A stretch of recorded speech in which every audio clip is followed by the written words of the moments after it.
front crawl. Now, we do not want to see giant legs making splashes everywhere. That's inefficient, you're wasting your energy, and it's probably not actually making you go forward. More so, it's actually slowing you down. Instead, what we want to practice is something called a flutter kick. Okay, so it's a very small movement of the ankles. We want to have our legs really floppy and simply kick your ankles up and down like this, making a very small movement. The idea is to keep your legs up at the top. They're not really aiding in propulsion. They are just a very small bit, but you're not actually moving that far with your legs. Your legs are very difficult to keep kicking. They use lots, because they're big muscles, they use lots of energy to keep going. So we want to minimize that energy loss and maximize our efficiency in the water.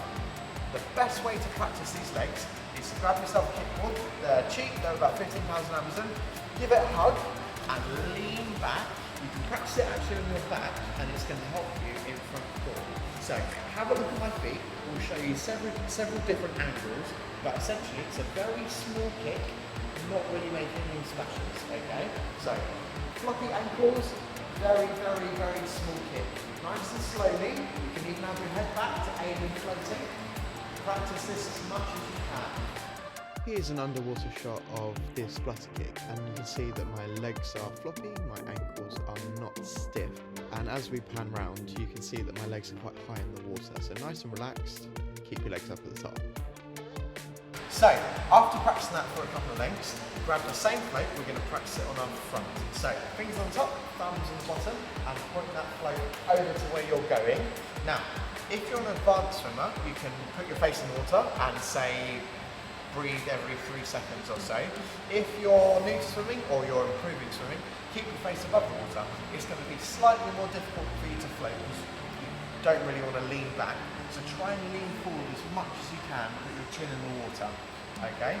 Fingers on top, thumbs on the bottom, lean forward, straight elbows to maximise your surface area on top of the water and help you float, and practice that small flutter kick like this.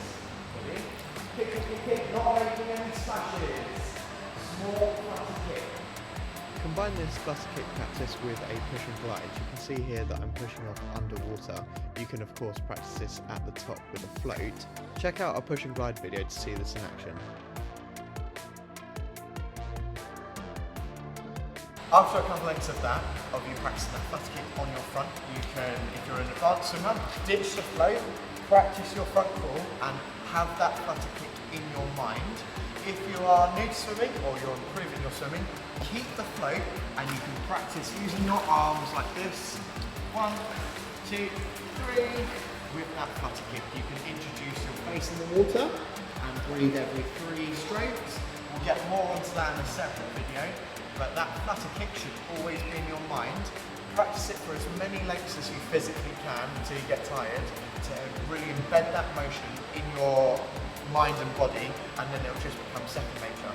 The second you get in the water, you'll start to do that flutter kick, and it will help you stay upright and horizontal in the water, less drag, more efficiency, and improve your swimming.